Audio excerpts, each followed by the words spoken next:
when we will be dating and it's gonna become a little bit hot between each other, how far can I go before it's considered a sin? It's a question that we often hear from Christian singles or from singles that are just starting to date. However, is it really the right question to ask?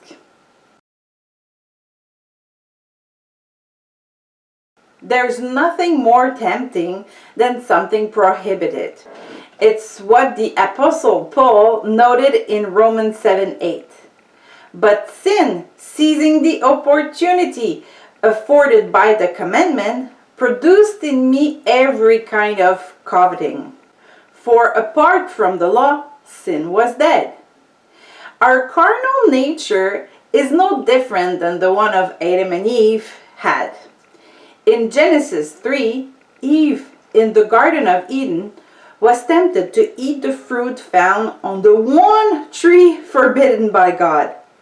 There could have been thousands of fruit trees in paradise, but only one was forbidden to eat.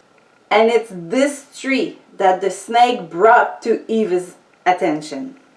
The snake doesn't need to invent a new tactic to make us fall. His whole tactics still work very well today.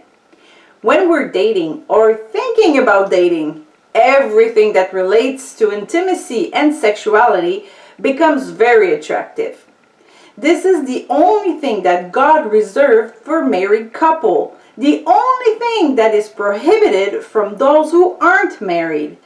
And the forbidden tree is oh so enticing.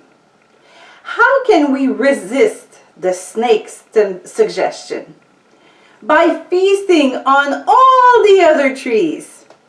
Instead of staying focused on the forbidden tree and trying to resist it, let's turn to the other trees.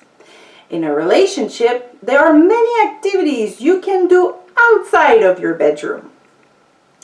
Take a class that matches your mutual interests. Try a new restaurant. Go to the movies or museums. Participate in activities at your local church or volunteer in your community. Organize board game nights with your friend or visit your families. Sit on a park bench. Read a Christian book about dating or about the power of God. And talk about your life experiences and your future dreams. This list could stretch on and on. There are thousands of trees in the paradise of dating. Before you're in a relationship, prepare a list of activities so that you aren't empty-handed when you meet your loved one. These will often be activities that you already love to do or something you might want to consider to improve yourself. While dating, you have to be careful not to neglect your family. After all, they might be paying for your eventual wedding. Or your friends. It's especially important to not neglect your intimate time alone with God.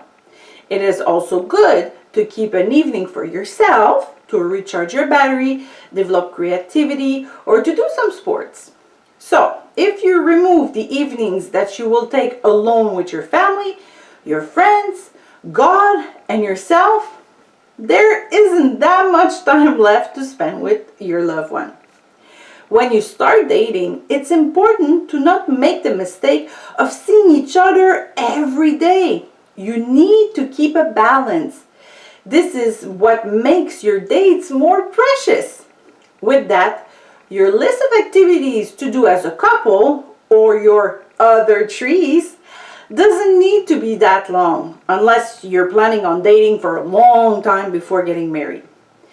Think about those activities before you get into a relationship. That way, you'll be better prepared when you are in one.